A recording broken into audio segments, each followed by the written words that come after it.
So hello guys, welcome back again in this video. So last video में हमने exercise 4.1 को solve किया था। तो अभी उस एक्सरसाइज के बाद नेक्स्ट कॉन्सेप्ट जो है बुक में, तो उसको हम करते हैं। और ये इस वीडियो में हम चैप्टर 4 क्लास 10th एनसीईआरटी की बुक का जो चैप्टर 4 है क्वाड्रेटिक इक्वेशन, उसके बारे में उसको पढ़ रहे हैं, राइट। तो नेक्स्ट कॉन्सेप्ट है कि solution of a quadratic equation by factorisation, है ना। फैक्टराइजेशन मेथड से क्वाड्रेटिक इक्वेशन का सॉल्यूशन निकालना, ये कॉन्सेप्ट है। तो इसमें कैसे निकालते हैं क्वाड्रेटिक इक्वेशन के सॉल्यूशन को, वो आगे देखते हैं। तो सपोज ये क्वाड्रेटिक इक्वेशन इसमें सबसे पहले दिया गया है। तो इस क्वाड्रेटिक इक्वेशन में इसका कलर बदल लेते हैं। हाँ, इस क्वाड्रेटिक इक्वेशन में सबसे पहले इधर एक लेफ्ट हैंड साइड दिया गया और ये इक्वेशन दी गई और राइट हैंड साइड में 0 दिया गया, राइट। अब इस इक्वेशन में ये क्वाड्रेटिक इक्वेशन है, चूँकि ये px 2 डिग्री की पॉलिनोमियल px को हमने 0 के बराबर रख करके मतलब है, तो ये क्वाड्रेटिक इक्वेशन है और ax square plus bx plus c के फॉर्म में है। तो अब इस क्वाड्रेटिक इक्वेशन को लेफ्ट हैंड साइड, मतलब ये इधर का जो पोर्शन है इसको लेफ्ट हैंड साइड है और इधर जो 0 है वो राइट हैंड साइड है, राइट। तो लेफ्ट हैंड साइड में हम x जहाँ जहाँ पे है वहाँ पे उसको 1 से रिप्लेस कर देते हैं। तो जहाँ जहाँ x था तो उसको रखेंगे और इसको जब सॉल्व करेंगे तो उसकी वैल्यू 0 के बराबर आएगी। और इस क्वाड्रेटिक इक्वेशन के राइट हैंड साइड की वैल्यू क्या है, वो 0 थी। तो राइट 0 मतलब वो राइट हैंड साइड के बराबर ही आ गया इक्वेशन। तो जब ऐसा करते हैं तो हम इसको ये बोलते हैं कि 1 is the root of the quadratic equation, है ना। जब अगर x की जिस वैल्यू पे क्वाड्रेटिक इक्वेशन की वैल्यू 0 हो जाए, मतलब इस क्वाड्रेटिक इक्वेशन को सेटिस्फाई करे, मतलब जो x की वैल्यू, जैसे x इक्वल टू 1 पुट किया तो लेफ्ट हैंड साइड की वैल्यू 0 आ गई और राइट हैंड साइड ऑलरेडी 0 था, तो 0 इक्वल टू 0, तो मतलब x इक्वल टू 1 इस इक्वेशन को सेटिस्फाइड कर रहा है। तो हम ऐसा बोलेंगे कि 1 इस क्वाड्रेटिक इक्वेशन का एक रूट है, राइट। मतलब इस क्वाड्रेटिक इक्वेशन 2x square minus 3x plus 1 equal to 0 का एक रूट 1 है। और इसका ये भी मतलब होता है, हियर इट इज लिखन, it also means that 1 is the 0 of the quadratic polynomial 2x square minus 3x plus 1। तो हमने जब जीरोज ऑफ द पॉलिनोमियल पढ़ा था इस चैप्टर 2 में, राइट, पॉलिनोमियल चैप्टर में, और क्लास 9th में भी पढ़ा था। तो जीरोज ऑफ द पॉलिनोमियल क्या क्या होता है, जब जिस वैल्यू पे x वेरिएबल, जो भी वेरिएबल है, वेरिएबल की जिस वैल्यू पे पॉलिनोमियल की वैल्यू 0 होती है तो वो उस पॉलिनोमियल का जीरोज कहलाता है। तो जैसे अब अगर इक्वेशन के फॉर्म में लिखेंगे तो ये इस तरह रहेगा, लेकिन अगर इसको क्वाड्रेटिक पॉलिनोमियल अगर लिखना है तो वो 0 के बराबर तो नहीं लिखते ना, उसको 2x square minus 3x plus 1, ये एक पॉलिनोमियल हुआ। जब इसी को पॉलिनोमियल को 0 के बराबर कर देते हैं तब वो क्वाड्रेटिक इक्वेशन बनती है। तो ये चीज़ हमने पिछले वीडियो मतलब जो पार्ट 1 है इस चैप्टर का, उसमें हमने समझा था कि पॉलिनोमियल और इक्वेशन में क्या डिफरेंस है, राइट। सो वही बोल रहे हैं कि यहाँ पे 1 अगर ये पॉलिनोमियल होता, अगर क्वाड्रेटिक इक्वेशन नहीं होता, केवल क्वाड्रेटिक पॉलिनोमियल होता तो 1 इसका 0 कहलाता, वही यहाँ पे वो बता रहा है। तब उसको जहाँ पे हमने बताया था कि जनरल केस जो रहता वो हमें हमेशा याद रखना चाहिए। तो जनरलाइज करके इसको बता रहा है कि a real number alpha is called a root of the quadratic equation ax square bx plus C equal to 0 where a is not equal to 0 if a और x की, अब x जहाँ था वहाँ पे उसकी वैल्यू अल्फ़ा कर दिया। तो रूट कब होता है, रूट तब होता है जब उस x, मतलब कौन सा नंबर, कौन सा x की वो वैल्यू रूट होती है क्वाड्रेटिक इक्वेशन की जिस पे उसका लेफ्ट हैंड साइड और राइट हैंड साइड इक्वल होता है। जैसे अगर अल्फ़ा इस क्वाड्रेटिक इक्वेशन का रूट है तो अल्फ़ा की जब वैल्यू पुट करोगे तो वो 0 के बराबर होगा, क्योंकि हमने पीछे यहाँ पे यही देखा था ना कि अगर जैसे यहाँ पे x इक्वल टू 1 इसका रूट था, तो जब हमने इस इक्वेशन में 1 पुट किया तो इसकी वैल्यू 0 हो गई, तभी हमने बोला ना कि ये इस क्वाड्रेटिक इक्वेशन का एक रूट है। उसी तरीके से अगर अल्फ़ा, जो कि कोई भी रियल नंबर हो सकता है, 1 2 3 0 9 10 11 कुछ भी हो सकता है, राइट। तो जब उसकी वैल्यू इस क्वाड्रेटिक इक्वेशन में आप पुट करोगे, ये क्वाड्रेटिक इक्वेशन का जनरल फॉर्म है, तो जब इस क्वाड्रेटिक इक्वेशन में ये वैल्यू पुट करोगे आप तो इसकी वैल्यू 0 हो जाएगी, राइट। तो ये वही यहाँ पे दिया गया। तो तो we also say that x equal to alpha is a solution of the quadratic equation. तो मतलब है एक ही चीज़, इसको कहने का अलग अलग तरीका है। तो जब पॉलिनोमियल के फॉर्म में वो क्वाड्रेटिक इक्वेशन लिखी हो तो वो जो x की वैल्यू, जिस x की वैल्यू पे वो जीरो होगा वो उसका जीरोज कहलाएगा। अगर इक्वेशन के फॉर्म में लिखी है तो वो उसका रूट कहलाएगा, राइट। यहाँ पे रूट हो गया। और हम ये भी करते हैं कि x equal to alpha is a solution of the quadratic. अगर x इक्वल टू जब हम अल्फ़ा पुट करते हैं और उसकी क्वाड्रेटिक इक्वेशन की वैल्यू जीरो आती है तो हम ये भी करते हैं कि x इक्वल टू अल्फ़ा इसका एक सोल्यूशन है क्वाड्रेटिक इक्वेशन का। या ये भी कहते हैं कि alpha satisfied the quadratic equation. Satisfied in the sense ये हुआ कि इस इक्वेशन में left hand side right hand side दोनों है, तो x की वैल्यू जब हम अल्फ़ा पुट कर रहे हैं तो उसकी वैल्यू जीरो हो रही है। तो मतलब ये जो एक कंडीशन दी गई ना कि ये इतना इक्वल टू जीरो के बराबर है, तो उसको कंडीशन को सेटिस्फाइड कर रहा है, तो इसीलिए alpha satisfied the quadratic equation ये भी हम बोलते हैं। तो तीन चीज़ बोलते हैं, राइट। या तो x इक्वल टू अल्फ़ा उसका सॉल्यूशन है, या अल्फ़ा इस क्वाड्रेटिक इक्वेशन का रूट है, या alpha satisfied the quadratic equation. तो ये तीन चीज़ें हम उसको अलग अलग फॉर्म में करते हैं, दो सबका मतलब एक ही हुआ, राइट। तो ये तीन चीज़ें यहाँ पे बोलते हैं। Note that the zeros of the quadratic polynomial. अब यहाँ पे ये चीज़ क्या है, ये जीरो के बराबर नहीं थी, ये एक पॉलिनोमियल हुआ। तो पॉलिनोमियल और इक्वेशन में आप डिफरेंस तो समझ ही गए होंगे, राइट। तो ये एक पॉलिनोमियल है और zeros of the quadratic polynomial and root of the quadratic polynomial are the same. वो दोनों सेम ही होता है। जैसे यहाँ पे वन जीरोज अगर पॉलिनोमियल के फॉर्म में लिखा है तो उसी वन को हम जीरोज बोलेंगे, अगर वो क्वाड्रेटिक इक्वेशन के फॉर्म में लिखा है तो हम उसको रूट्स बोलेंगे, बट दोनों की वैल्यूज तो सेम होगी, वही यहाँ पे बोला गया है, राइट। अब आगे हम बढ़ते हैं। अभी हमने वही बता रहा हूँ कि चैप्टर 2 में हमने quadratic polynomial can have at most 2 zero ये सब भी पढ़ा था, और ये पॉलिनोमियल से रिलेटेड भी कॉन्सेप्ट को पढ़ा था।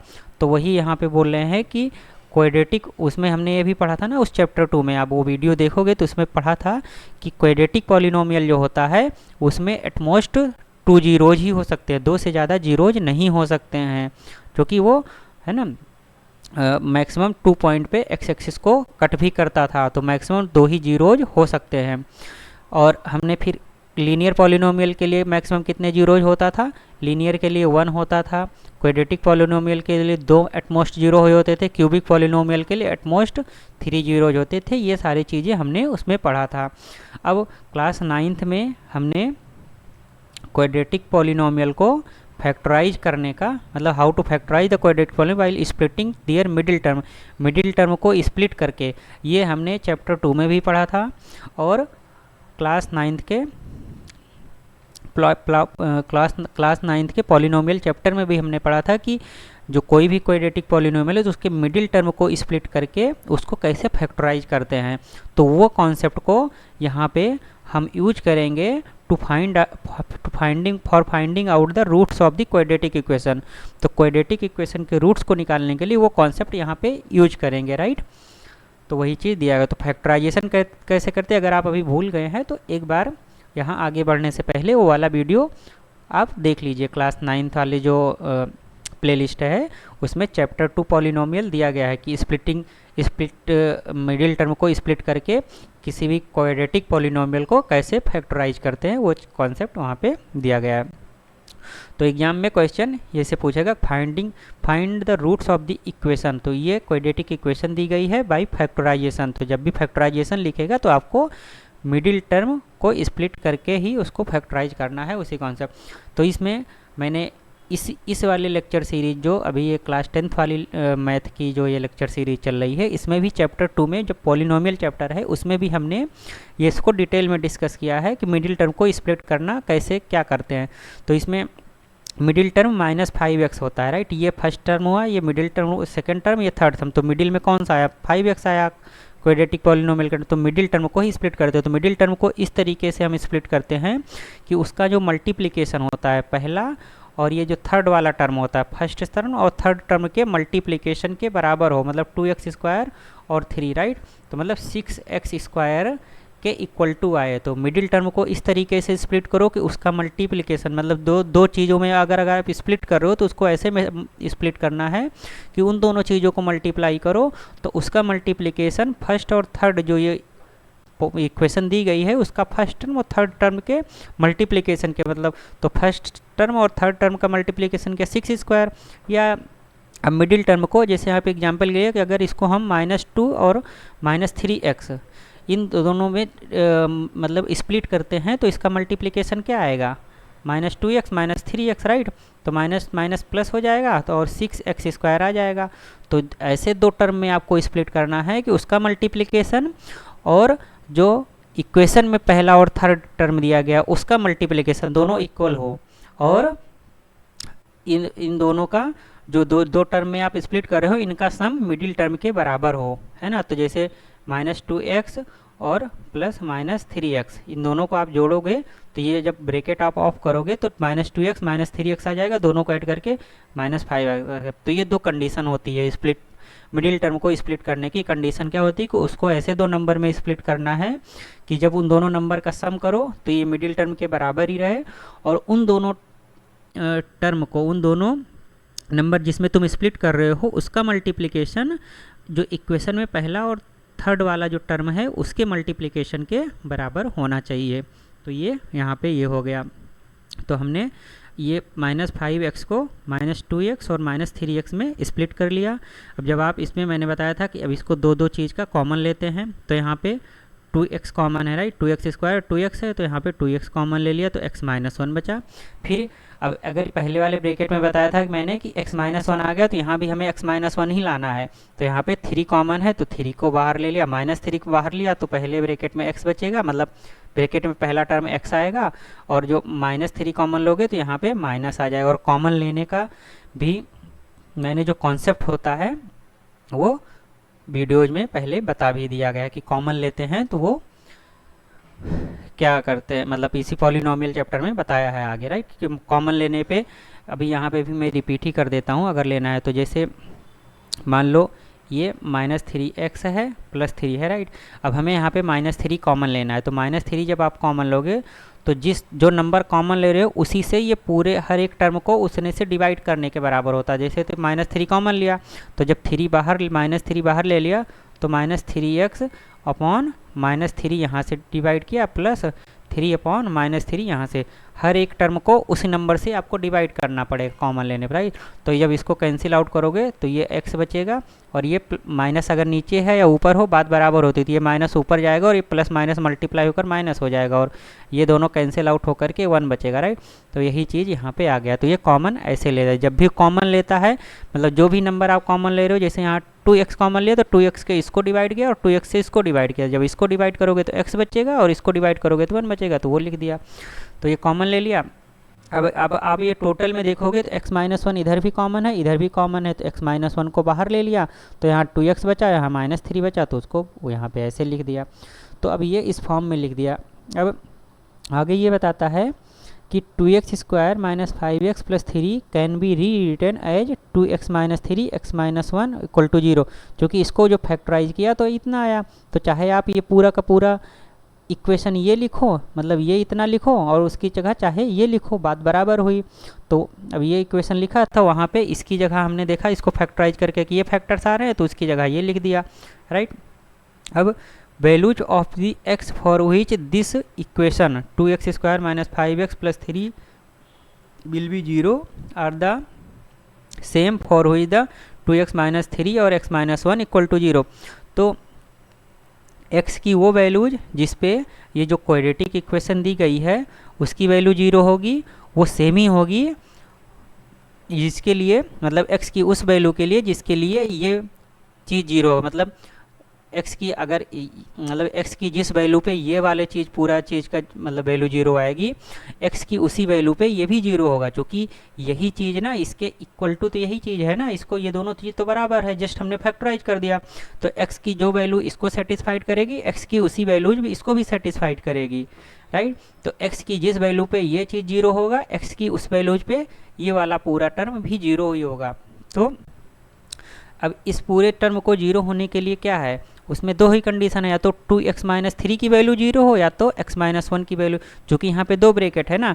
अब दो ब्रैकेट है तो या तो इसकी वैल्यू 0 हो तो 0 मल्टीप्लाइड दिस ब्रैकेट में जो है वो जीरो हो जाएगा, या तो इस ब्रैकेट की वैल्यू जीरो हो तो मल्टीप्लाइड इस ब्रैकेट में जो चीज़ है उसको उसकी वैल्यू मिला करके जीरो हो जाएगी, राइट।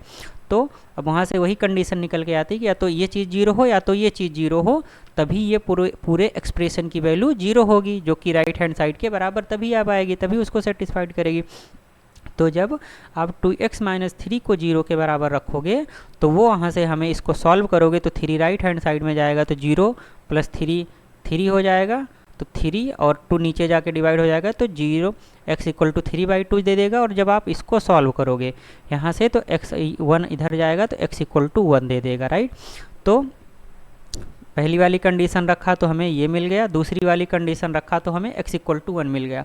तो x इक्वल टू 3/2 और x इक्वल टू 1 दो सॉल्यूशन हैं इस क्वाड्रेटिक इक्वेशन के, राइट। तो हमने वही पढ़ा था ना कि या तो जो वैल्यूज आ रही हैं x की जिस वैल्यूज पे क्वाड्रेटिक इक्वेशन की वैल्यू जीरो हो रही, या तो हम उसका सॉल्यूशन बोलेंगे, या तो हम उसके रूट बोलेंगे, है ना, या तो उसका एक फैक्टर बोलेंगे। जैसे x इक्वल टू 3/2 इसका एक फैक्टर है, ये भी बोल सकते हैं x इक्वल टू 3/2 और x इक्वल टू 1 इसके इस वाले क्वाड्रेटिक इक्वेशन का एक फैक्टर है, या इसका एक रूट है, या इसके एक सॉल्यूशन है, तीनों में से कोई भी चीज़ बोल सकते हैं। तो ये चीज़ एग्जाम में जैसे क्वेश्चन घुमा फिरा के पूछ सकता है, उस पॉइंट ऑफ व्यू से सही होता। कभी कभी आपको बोल देगा कि इसका सॉल्यूशन निकालो, कभी पूछ लेगा कि इसकी रूट्स निकालो, और कभी बोल देगा कि इसके फैक्टर्स निकालो। तो अगर तीनों चीज़ आपको पूछता है तो मतलब तीनों चीज़ों में से कोई भी चीज़ पूछता है तो उसका मतलब यही है कि आपको उसका रूट्स ही निकालना है, राइट। तो इन वही लिखा है कि इन अदर वर्ड 1 और 3/2 are the roots of the equation 2x² minus 5x plus 3 equal to 0। अब यहाँ पे एक चीज़ है कि जब भी आपको ये क्वेश्चन ऐसे आएंगे तो आपको जब जो वैल्यू निकालो, हो सकता है इसमें आप मिस्टेक कर दिए हों, तो हमेशा लास्ट में क्वेश्चन के लास्ट में ये जो वैल्यूज आप रूट्स निकाल रहे हो इसको पुनः मतलब फिर से इस इक्वेशन में आप पुट करो तो उसकी वैल्यू 0 होनी चाहिए। तो जैसे ये 2x² माइनस 5x प्लस 3 है ना, तो इसमें x इक्वल टू 3/2 अगर पुट करोगे आप, x इक्वल टू 3/2 पुट करोगे तो इसकी वैल्यू 0 आ जाएगी, और या तो x इक्वल टू जब 1 पुट करोगे तब भी इसकी वैल्यू पूरी 0 हो जाएगी। तो वो चीज़ आपको हर क्वेश्चन में उसको वेरीफाई करना है, राइट। फिर आगे इसमें एक नोट में और दिया है, तो मैंने यही बोला है कि जो भी नोट में दिया रहेगा वो चीज़ काफ़ी इंपॉर्टेंट बन जाती है, क्योंकि वो इंपॉर्टेंट पॉइंट को ही नोट बना करके देते हैं। Note that we have found the roots of इतना by factorising this 2x² minus 5 into 2 linear factor and equating each factor to 0। तो ये क्वाड्रेटिक इक्वेशन थी, राइट, ये 2 डिग्री की। अब इसको जब हमने फैक्टराइज किया तो 2 लीनियर फैक्टर्स आए ना, तो लीनियर इक्वेशन क्या होती है, मतलब लीनियर पॉलिनोमियल क्या होती है, ax प्लस बी के फॉर्म में होती है। तो अभी जब हमने वहाँ पे उसको सॉल्व किया 2x माइनस 3 था और x माइनस 1 इक्वल टू 0, तो जब वो पॉलिनोमियल थी ये वाली, इसको 2 लीनियर फैक्टर, इसको लीनियर फैक्टर बोलेगी, इसको 2 लीनियर फैक्टर में हमने फैक्टराइज किया, और हर एक फैक्टर को, इसको 0 किया तो एक रूट मिल गया, इसको 0 किया तो दूसरा रूट मिल गया। तो जो भी पॉलिनोमियल दी गई थी उसको 2 लीनियर फैक्टर, इसको लीनियर फैक्टर बोलेंगे, 2 लीनियर फैक्टर में उसको फैक्टराइज किया, और हर एक फैक्टर को 0 करके हमने रूट की वैल्यू निकाली, राइट। तो ये दिया गया। तब आगे इसमें क्वेश्चन नंबर 4, एग्जाम्पल नंबर 4 दिया, तो एग्जाम्पल नंबर 4 को हम समझते हैं। ओके, सो एग्जाम्पल नंबर 4 में ये दिया गया कि find the roots of the quadratic equation 6x² minus x minus 2 equal to 0, right. अब इसको पहले उसी तरीके से हमें सॉल्व करना पड़ता। तो मिडिल टर्म क्या है, मिडिल टर्म है माइनस x। इसको हमें दो चीज़ में ऐसे फैक्टराइज करना है कि उसका सम, उसका मतलब कैसे फैक्टराइज करना है कि उसका मल्टीप्लिकेशन कितने के बराबर होना चाहिए। तो यहाँ पे पहला टर्म क्या है 6x² और लास्ट वाला थर्ड टर्म क्या है -2। अब इसको मल्टीप्लाई करोगे तो -12x² आया ना। तो इसको ऐसे ही स्प्लिट करना -x को दो चीज़ों में कि -12x² उसका वो आए, तो -4x और 3x। और अब दूसरा अगर मल्टीप्लाई करना तो -6x इंटू 2x, ऐसे भी फैक्टराइज कर सकते हो। या और क्या हो सकता है 12x और x। अब तीन चीज़ें हैं, इसमें से कौन सा सही होगा आप ही बताओ। अब इसमें क्या है कि हमने दो कंडीशन बताई। तो पहला तो ये मल्टीप्लिकेशन 12x² के बराबर हो, दूसरा जब आप इसको ऐड करो दोनों फैक्टर को तो उसका जो सम होता है -x के बराबर होना चाहिए। तो इसको जोड़ोगे तो कितना आएगा, इसको जोड़ोगे तो -x आएगा, इसको जोड़ोगे तो माइनस कितना आएगा, -4x आएगा, इसको जोड़ोगे तो -11x आएगा। तो ये तो दोनों होंगे ही नहीं ना, ये नहीं होगा, ये भी नहीं होगा। सारे फैक्टर्स हमने लिख लिया बट ये दोनों होंगे नहीं, क्योंकि इनको जब सम करोगे तो वो -x के बराबर नहीं होगा, जबकि आप जब इसको जोड़ोगे तो ये -x के बराबर होगा। तो इसलिए -4x और -3x लिया। तो वही दोनों फैक्टर यहाँ पे लिख लिया, यहाँ पे x की जगह पे। अब इसको में कॉमन लिया, कॉमन लोगे तो आप ये चीज़ एक साथ लो और ये चीज़ एक साथ लो, ही बताया था। इसमें कॉमन क्या है, 3x ना, क्योंकि 3x इधर भी आएगा, क्योंकि 6 को क्या लिख सकते हो 3 × 2, तो 3x × 2, तो ये 3x कॉमन ले लिया तो 2x + 1 बचेगा। उसी तरीके से यहाँ पे क्या कॉमन है, यहाँ पे तो 2 ही है, तो -2 कॉमन है, तो -2 ही कॉमन ले लिया, जो कि -4 तो ले ही नहीं सकते, क्योंकि यहाँ पे तो 4 है ही नहीं ना, तो 2 ही दोनों में कॉमन है। इसको सिंपलेस्ट फॉर्म में लिखकर आप देखोगे तो वही आएगा 2 × 2x, तो मतलब 2 ही कॉमन है, तो -2 बाहर ले लिया। और कॉमन लेने का जो ऊपर तरीका बताया था कि -2 कॉमन ले रहे हैं तो ये पूरे इसके पहले टर्म को -2x से डिवाइड करो, इसको भी -2x से डिवाइड करो, तो ऐसे आ जाएगा। फिर अब 2x + 1 दोनों कॉमन है, तो 2x + 1 को कॉमन ले लिया, तो इधर 3x बचा और -2 बचा, तो यहाँ पे लिख लिया। तो इस तरीके से हमने जो इसका क्वाड्रेटिक इक्वेशन का जो लेफ़्ट साइड दिया था उसको हमने फैक्टराइज करके ये लिख लिया। अब एग्ज़ाम में भी आपको इसी तरीके से लिखना है। तो पहले इसको आपको फैक्टराइज करना है, फिर रूट्स ऑफ दिस पॉलिनोमियल ऐसा आप लिखोगे, रूट्स ऑफ द पॉलिनोमियल इतना are the values of the X for which this will be 0। तो x की वो वैल्यूज जिसके लिए ये वाले जो फैक्टर लीनियर फैक्टर के फॉर्म में लिखें, x की उस जिस वैल्यूज पे इसकी वैल्यू 0 होगी वही इस पॉलिनोमियल इस क्वाड्रेटिक इक्वेशन के रूट होंगे। तो इसकी वैल्यू 0 होगी, इस या तो पहले वाला ब्रैकेट 0 हो या तो दूसरा वाला ब्रैकेट 0 हो। तो जब आप पहला वाला ब्रैकेट 0 करोगे तो वहाँ से एक रूट ये मिल जाएगा, जब दूसरा वाला ब्रैकेट 0 करोगे तो वहाँ से एक रूट ये मिल जाएगा। तो पहला रूट ये मिल गया, दूसरा रूट ये मिल गया। So roots of this polynomial will be 3/2 या -1/2। फिर हमने बताया था कि जब भी आप रूट निकालो तो रूट्स को हमें वेरीफाई करना पड़ता है by checking that 2/3 and -1/2 will satisfy this equation. तो जो क्वाड्रेटिक इक्वेशन दी गई उसको सेटिस्फाइड, तो सेटिस्फाइड कैसे ये करेगी, जब x की वैल्यू 2/3 इसमें पुट करोगे तो ये जो लेफ्ट साइड है, लेफ्ट हैंड साइड, इसकी वैल्यू 0 के बराबर होगी, जो कि राइट हैंड साइड की वैल्यू भी है। तो left hand side right hand side के बराबर हो गया, तो मतलब वो उस इक्वेशन को सेटिस्फाई कर रहा है। तो ये हो गया। फिर एग्जाम्पल 5 में चलते हैं। एग्जाम्पल 5 में दिया गया है कि find the roots of the quadratic equation 3x² - 2 × √6x + 2 = 0। Right, अब इसको भी हमें फैक्टराइज करना है। फैक्टराइज करोगे तो आप क्या होगा, फैक्टराइज ऐसे करना है कि इसका 3x² × 2 मतलब 6x² हमारा मल्टीप्लिकेशन आए और ऐड करने पर -2 × √6 × x आए ही। राइट, तो -2 × √6 को क्या लिखोगे आप, -2 × √6x, इसको हमें वो करना है। तो इसमें आप देखोगे तो 6 × √6 हमें पता है कि जैसे यहाँ पे भी दिया है हिंट के तौर पे, तो √6x और -√6x। राइट, इन दोनों को मल्टीप्लाई करोगे तो माइनस माइनस प्लस हो जाएगा, और √6x मतलब √6 को मल्टीप्लाई करोगे तो 6 आएगा ना, क्योंकि ये 6 का स्क्वायर होता है ना, 6 का इसको मतलब अंडर रूट क्या होता है, अंडर रूट का स्क्वायर करोगे तो अंडर रूट ये होता है, अंडर रूट 6 का स्क्वायर करोगे तो ये 6 आएगा, है ना। ओके, और फिर इसको ऐड करोगे तो ऐड करोगे दोनों को तो कितना आएगा, इन दोनों को जब ऐड करेंगे तो 2√6 × x आ जाएगा, है ना। तो जब ऐड करोगे तो इतना आएगा और मल्टीप्लाई करोगे तो 6x² आ जाएगा। राइट, और ये √6 को मल्टीप्लाई करना कैसे होता है वो आपको मैंने बताया था। इसका स्क्वायर अगर ऐसे लिखा है तो √6, अगर √6 ऐसे लिखा है तो इसको आप √6 × 6 ऐसे लिख सकते हो, जो कि 36वां, और 36 का स्क्वायर रूट क्या होता है 6 होता है, राइट। तो यहाँ से ऐसे आ जाता है। तो अब वही चीज़ यहाँ पे हमने इसको स्प्लिट कर लिया दो टर्म में इस कंडीशन के हिसाब से। कंडीशन के हिसाब से जब ये आप देखें तो यहाँ पे √3x कॉमन है। तो वो कैसे कॉमन है, x तो कॉमन है, वो तो आपको समझ में आ रहा है। अब क्या है कि जो ये 3 है, 3 को क्या लिख सकते हो, जैसे यहाँ पे 6 था तो 6 को हम क्या √6 इंटू √6 यही तो लिख सकते थे। तो ऐसे 3 को आप √3 इंटू √3 ऐसे लिख सकते हो, और √6 जो है उसको रूट मतलब 3 इंटू √2 ऐसे लिख सकते हो।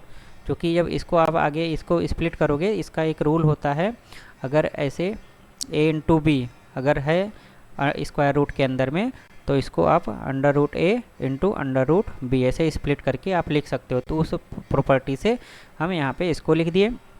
तो आप देखोगे कि 3 को जब √3 इंटू √3 करोगे तो यहाँ पे √3 आ गया, और यहाँ पे भी √3 इंटू 2 आ गया।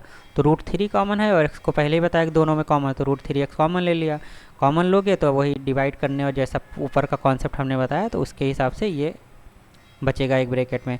अब दूसरे ब्रैकेट में भी क्या है, यहाँ पे √2 है, इसको भी √2 इंटू √2 लिखोगे 2 को, और इधर भी √2 इंटू √3 आएगा, राइट। तो √2 दोनों में कॉमन है, तो √2 माइनस √2 को कॉमन ले लिया, और इधर हमें माइनस इसलिए लिया क्योंकि यहाँ पे जो इस ब्रैकेट में रहता है उसी ब्रैकेट को यहाँ पे लाने का हमें हमारा ऑब्जेक्टिव वही रहता है, कुछ ब्रैकेट में भी वही आए वहाँ पे। तो जब आप माइनस √2 को कॉमन लोगे तो √3x माइनस √2 आएगा, फिर √3x माइनस √2 जो है दोनों जगह पे है तो उसको कॉमन ले लिया। जब उसको आप कॉमन ले लोगे तो फिर वही दूसरा ब्रैकेट में भी वही बचेगा।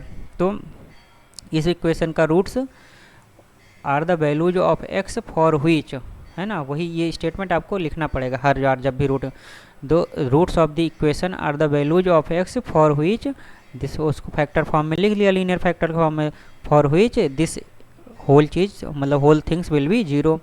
अब ये पूरे चीज़ की वैल्यू 0 कब होगी, या तो ये ब्रैकेट 0 हो या तो ये ब्रैकेट 0 हो। तो जब पहला वाला ब्रैकेट 0 किए तो ये आएगा, तो वहाँ से √2/3 आ जाएगी जब इसको आप सॉल्व करोगे, है ना। इसको सॉल्व करोगे तो √2 उधर जाया, और फिर जब x को वैल्यू x के साथ इधर पहले मल्टीप्लाइड रहेगा और ये पहले उधर जाएगा, और फिर बाद में √3 नीचे जाएगा। तो इसको कैसे सॉल्व किया है, √3 into x minus √2 equal to 0 है। तो √3x है ना, ये 0 जब उधर जाएगा तो क्या बचेगा, √2 हो जाएगा। फिर आगे आप जब सॉल्व करोगे तो x equal to √2 divided by √3 है। और जब जैसे यहाँ मल्टीप्लिकेशन का रूल बताया था तो ऐसे यहाँ पे ये भी रूल होता है, जैसे √a/b ऐसे लिखा है तो इसका मतलब ऐसे आप स्प्लिट कर सकते हो, तो वाइस वर्सा वो भी सही होता है। तो जब यहाँ पे आप इसको लिखोगे तो √2/3 आ जाएगा, तो वही चीज़ यहाँ पे लिख दिया। अब दोनों ब्रैकेट आपको देखने में सेम ही लग रहा होगा ना, तो यहाँ पे इक्वल रूट्स हो रहे हैं, है ना, रिपीट हो रहे हैं रूट। तो these roots is repeated twice, 1 for each repeated factor, है ना। तो ये फैक्टर्स हमारा जो लीनियर फैक्टर था ये रिपीट हो रहा है, तो दो ये रूट्स भी हमारे रिपीट हो रहे हैं। तो इस केस में ये ये जो क्वाड्रेटिक पॉलिनोमियल मतलब क्वाड्रेटिक इक्वेशन है, इसके 2 इक्वल रूट्स होंगे, है ना, दोनों रूट्स सेम होंगे, इक्वल रूट्स, इसको बोलेंगे इक्वल रूट्स, राइट। तो ये इक्वल रूट्स हो गए। ओके, आगे बढ़ते हैं। आगे फिर एग्जाम्पल नंबर 6 दिया गया है। सो एग्जाम्पल नंबर 6 में ये बोला, find the dimension of the prayer hall discussed in the section 4.1। Section 4.1 में हमने एक प्रेयर हॉल के बारे में डिस्कस किया था। मतलब वहाँ पे क्या डिस्कस किया था कि एक सिचुएशन दी गई थी, उस सिचुएशन को हमने रियल लाइफ क्या कहते हैं, मतलब रियल लाइफ सिचुएशन दी गई, उसको मैथमेटिकल फॉर्म में, मैथमेटिकल इक्वेशंस के फॉर्म में हमने उसको रिप्रेजेंट किया था। तो वो इक्वेशन ये आ रही थी। आप जाएंगे ऊपर जो सबसे फर्स्ट वाला जो वीडियो है उस वीडियो में देखेंगे सेक्शन 4.1 को जो हमने डिस्कस किया है, वहाँ पे ये इक्वेशन हमें मिल रही थी प्रेयर हॉल के केस में, राइट। ये भी एक क्वाड्रेटिक इक्वेशन है ना, राइट। तो इसी को सॉल्व करते हैं तो वहाँ से प्रेयर हॉल की डायमेंशंस हमें पता चल जाएगी। तो वहाँ पे प्रेयर हॉल की कुछ डायमेंशंस की मतलब जस्ट टेक्स्ट के फॉर्म में वो कुछ कंडीशंस दी हुई थी प्रेयर हॉल की, ये लेंथ बेड से इतना ट्वाइस का मतलब ट्वाइस से वन मोर है, वन मतलब ज़्यादा है, तो वो कंडीशंस को लिखते हुए हमने ये क्वाड्रेटिक इक्वेशन निकाला था। ब्रेड्थ ऑफ द हॉल हमने वहाँ पे x माना था और लेंथ जो है वो निकाला था। हाँ, यहाँ पे दिया है ना, तो लेंथ वहाँ पे क्या आई थी, ब्रेड्थ हमने x माना था और लेंथ दिया था कि जो ब्रेड्थ है उसके ट्वाइस से एक यूनिट ज़्यादा है, तो मतलब 2x + 1 हमारा लेंथ था और ब्रेड्थ हमने ये x माना था, राइट। तो लेंथ और ब्रेड्थ पता थी, जब इसको मल्टीप्लाई करके और एरिया हमें 300 स्क्वायर मीटर दिया हुआ था, तो जब उससे इसको किया था तो इतना ये क्वाड्रेटिक इक्वेशन हमें मिली। तब इसको हम सॉल्व करते हैं, तो इसको पहले हमें फैक्टराइज करना पड़ेगा, तो फैक्टराइजेशन मेथड से हमें सॉल्व करना। तो इसको फैक्टराइज करने का क्या तरीका होगा, वही तरीका होगा 2x² × -300, राइट, -300, तो इसका मतलब -600x² मल्टीप्लाई करने पर आए और उसको ऐड करने पर x आए। तो ऐसे केसेज में क्या होता है कि आपको ये फैक्टर निकालना पड़ता है। तो यहाँ पे जैसे यहाँ पे 24, 25x ऑलरेडी लिख लिया है, तो इसको आप सॉल्व करने के लिए हमें तो एग्ज़ाम में थोड़ी ना पता होगा कि इसका 24 और 25 है, तो उसमें हमें पहले 600 का फैक्टर निकालना पड़ेगा, राइट। तो 600 आएगा, जो भी ये आ रहा है यहाँ पे कोएफिशिएंट आता है उसका फैक्टर निकालना। तो इसको जब आप सॉल्व करोगे तो सबसे पहले कितना, 2 से काटोगे तो 300 बचेगा, तो यहाँ पे हमने 300 लिख लिया। फिर 3 से काटोगे तो 100 बचेगा, ठीक है। फिर 2 से काटोगे तो 50 बचेगा, फिर 2 से काटोगे तो 25 बचेगा, फिर 2 से तो कटेगा नहीं, तो 5 से कटेगा तो 5 बचेगा, और 5 से काटोगे तो 5 0, मतलब यहाँ पे रिमाइंडर 0 बच गया, 1 बच गया, सही। 5 एकम 5।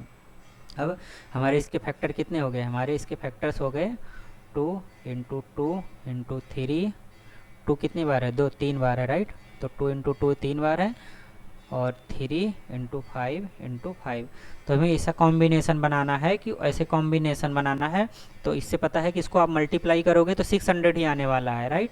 तो इसको ऐसे इसको मतलब कुछ चीज़ों को 2-3 टर्म को या जैसे भी हो, इसको ऐसा कॉम्बिनेशन इसमें सेलेक्ट करना है कि उसको ऐड करें तो 1 आ जाए, मतलब x आ जाए। तो जैसे यहाँ पे कितना है, 2 दूना 4 दूनी 8 3 24, तो अगर ये 24 हो गया और ये 25 हो गया, पहले ऐसे निकालो, तो 24 और 25 मान लो आ गया, राइट। और फिर मान लो यहाँ पे ये पहले 2 को मल्टीप्लाई किया तो 4 आ जाएगा, और 25 25 छक्का 150, ये भी आ जाएगा। बट इसको क्या है, इसको ऐड करोगे तो वो x के बराबर आने का कोई चांस नहीं, जबकि इसमें क्या है, अगर इसको प्लस ले लिए, इसको निगेटिव ले लिए, दोनों को ऐड किए तो 1 आ जाएगा, मतलब x आ जाएगा। तो इसलिए 24 और 25 को 24 और 25 को लेंगे। बाकी आप कोई भी कॉम्बिनेशन लोगे उसको ऐड करोगे तो वो x के बराबर नहीं आएगा, इसलिए हम वो चीज़ यहाँ पे नहीं लेंगे। तो 25 और 24 को हमने ले लिया, तो जो इसको दोनों को ऐड करोगे तो x के बराबर आएगा, और दोनों को मल्टीप्लाई करोगे तो -600x² के बराबर आएगा। आई होप ये चीज़ आपको समझ में आ गया होगा, राइट। तो जब बड़ा कोई नंबर हो, आपको नहीं पता, पहले आप उसको फैक्टराइज कर लो।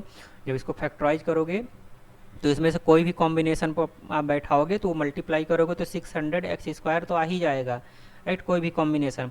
बट हमें ऐसा कॉम्बिनेशन सिलेक्ट करना है कि जिसको ऐड करें कि वो ये मिडिल टर्म के बराबर आ जाए, वो हमारा ऑब्जेक्टिव हो जाएगा। बाकी आप मल्टीप्लिकेशन वाला ऑब्जेक्टिव तो हर हाल में इस केस में मीठी हो जाएगा, राइट। तो वैसा फैक्टर्स हमें यहाँ पे सिलेक्ट करना पड़ा, तो वो सिलेक्ट किया। अब यहाँ पे इसको दोनों को एक साथ लिया, इसको एक साथ लिया, यहाँ पे 2x कॉमन लिया, जो कि 2x ही कॉमन है, तो x - 12 बचा। इधर 25 कॉमन लिया तो x - 12 बचा।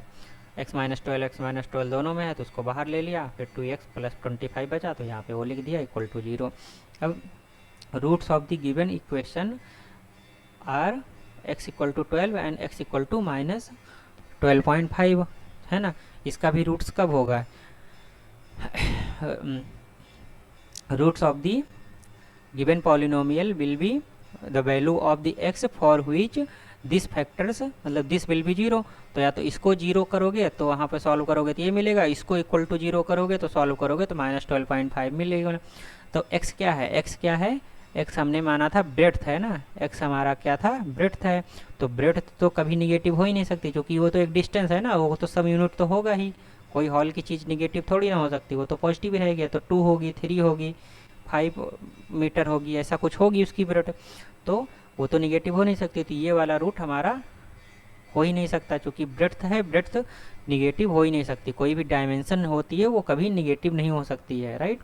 तो इसलिए ये नहीं होगा। एक्स की वैल्यू 12 होगी, तो ब्रेड्थ की हॉल का जो ब्रेड्थ होगा वो 12 मीटर हो जाएगा।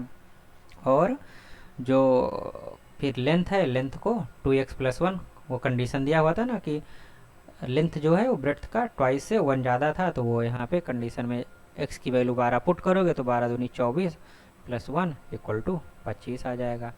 तो ये एग्जाम्पल हो गया। सो अब अगली वीडियो में हम एक्सरसाइज 4.2 को सॉल्व करेंगे, राइट। तो इसमें टोटल 6 क्वेश्चन है, तो इसको नेक्स्ट वीडियो में कवर करेंगे। Okay, thank you very much.